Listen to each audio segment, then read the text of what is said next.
Memanas. GKRP Timoer tuduh ada penyalahgunaan SK Kemenbud, kubu Purboyo terancam diusir. Perseteruan internal Keraton Kasunanan Surakarta kembali memanas setelah kubu Pakubuwono XIV Purboyo disebut berpotensi diusir dari keraton.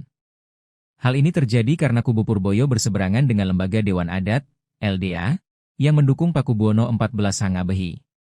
Pernyataan mengenai kemungkinan pengusiran disampaikan oleh GKR Kus Murtiah Wandansari, pengageng Sasana Wilapa PB 14 Hangabehi.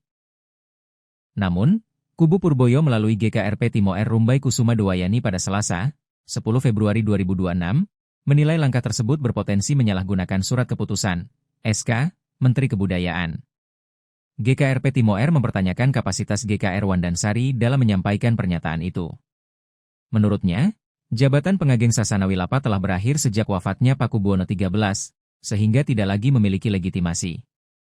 Ia juga menegaskan bahwa LDA saat ini sudah tidak memiliki badan hukum yang sah. Sementara itu, pihak yang menolak pengangkatan Purboyo sebagai Pakubuwono XIV menilai langkah tersebut menyalahi paugeran. Bahkan status permaisuri Ibunda Purboyo ikut dipertanyakan. GKRP Timoer membantah tudingan tersebut dengan menegaskan bahwa titah pengangkatan Purboyo sudah diturunkan sejak 2012, meski baru diumumkan resmi pada 2022. Pernyataan itu kemudian dibalas oleh GKR Wandansari yang menegaskan bahwa pihak yang membuat aturan sendiri dan tidak mengikuti paugeran bisa diusir dari keraton. Menurutnya, komunitas Sentono dan Abdi Dalam memiliki kewenangan untuk menindak pihak yang dianggap merusak tatanan. Di tengah polemik tersebut, muncul pula desakan agar dana hibah Keraton Kasunanan Surakarta diaudit. Salah satu desakan datang dari Wakil Ketua DPRD Surakarta, Daryono, yang menilai dana hibah selama ini disalurkan melalui rekening pribadi sehingga harus dipertanggungjawabkan. Namun, tudingan itu dibantah oleh GKRP Timoer. Ia mengaku tidak pernah melihat dana hibah pemerintah yang disebut mencapai 1,9 miliar rupiah, baik ketika berada di kubu LDA maupun saat bersama Sinuhun Pakubuwono XIII. GKRP Timoer bahkan membuka kemungkinan agar lembaga independen melakukan audit atas dana hibah yang mengalir ke rekening mendiang Pakubuwono XIII. Menurutnya, langkah tersebut penting untuk memastikan transparansi sekaligus meredakan polemik yang terus berkembang di lingkungan keraton. Ya, Mas, gimana, Mas? Gusti minta tanggapannya Gusti terkait dengan pernyataannya Gusti Wandan terkait soal nompo katanya akan ada pengusiran ngoten, itu mungkin berkenan menanggapi. Aduh, sebenarnya sudah agak males ya menanggapi orang yang seperti ini. Begini, Mas. Kalau beliau itu berbicara sebagai kami sih santai aja ya. Karena apa?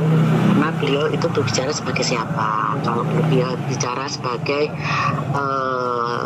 Sasono Wilopo atau lembaga Dewan Adat, panjenengan sudah tahu lah, saya berulang kali Sasono Wilopo itu, beliau sebagai Sasono Wilopo itu apa, kemudian lembaga adat itu juga seperti apa, sekarang sudah dibekukan dan lain sebagainya, panjenengan sudah tahu.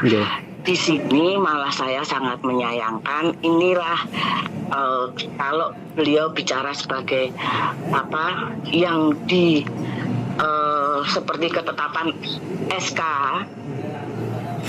Kementerian Kebudayaan. Nah, itu malah saya sangat menyayangkan karena kalau ini dilakukan kan berarti ada penyalahgunaan. Seperti dugaan saya dulu akan ada penyalahgunaan yang seperti SK tersebut. Kalau berdasarkan paugeran yang beliau mengatakan saya atau kami tidak bertindak semaunya, tidak menjalankan paugeran. Sebenarnya siapa yang tidak menjalankan paugeran? Karena saya sebagai anak mertua Pakubuwono XIII menjalankan titah raja, menjalankan amanah bapak saya sebagai Raja Pakubono 13 di Keraton Surakarta, yang dimana titah itu, sabda itu ada di tahun 2012. Panjenengan juga sudah pada tahu keputusan PN kemarin dikabulkan karena juga disertakan itu surat wasiat maupun sabda titah raja itu di tahun 2012. Jadi kalau sekarang kalau dibilang saya yang tidak menjalankan peraturan adat, sebenarnya di sini tuh siapa sih yang tidak menjalankan? Kalau beliaunya sebagai kerabat atau sentono yang tahu aturan adat, kemudian ada titah raja seperti ini, dan beliaunya malah mengangkat putra adik saya yang lain dari titah itu. Nah, ini yang mencederai adat itu siapa? Itu. Nah, itu sih Mas. Nah kemudian yang kemudian disinggung lagi itu kan ini Gusti, mengenai status permaisurinya Gusti Kanjeng Ratu begitu, dan yang begitu juga otomatis juga dengan status putra mahkota dari putranya gitu. Nah itu seperti apa menanggapi itu Gusti? Kan sebenarnya kan panjenengan sudah lihat di podcast saya. Harusnya kan di situ sudah kami jelaskan rinci sekali bagaimana kedudukan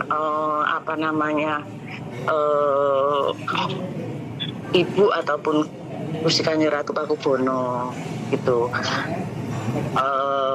Beliau diangkat oleh Sinuwun Sinuwun Pakubono 13 di tahun 2012 bersamaan dengan surat wasiat itu sudah di tahun 2012, kemudian diumumkan di 2022. Begitu kan, ketika 2012 itu beliau mengangkat putra mahkota beserta permaisuri. Begitu. Jadi pengangkatannya itu sejak 2012 ya Gusti? Iya, begitu Mas. Jadi makanya saya juga suka mau ketawa sih kalau pada ngomong cacat, raja cacat, nggak bisa apa-apa, mengangkat permaisuri, mengangkat putra mahkota. 2012 itu bapak saya masih naik ninja loh kemana-mana, tindak naik ninja loh kemana-mana. Secara sadar berarti kan, belum sakit, belum stroke, belum cacat, belum apa-apa. Nah mungkin ada langkah-langkah antisipasi Gusti dengan adanya mungkin pernyataan yang mungkin agak menjadi suasana menjadi tidak nyaman ini Gusti di lingkungan keraton, ketika ada pernyataan akan ada pengusiran, itu langkah antisipasi dari keraton seperti apa? Nggak ada, kita tunggu proses hukumnya aja. Kan beliau juga menggugat penetapan pengadilan, menggugat ibu juga. Ketika menggugat Gusti Kanjeng Ratu Pakubono kan di PN kan kalah, ini kan sedang banding mereka, jadi kasasi, sedang kasasi mereka. Dua kali kalah mereka. Itu gugatannya kapan itu Gusti? Yang untuk ke Kanjeng Ratu? Sudah lama tuh Mas, sebelum Sinuwun sedo. Siap. Sudah lama sebelum Sinuwun sedo itu 2 kali mereka kalah. Iya.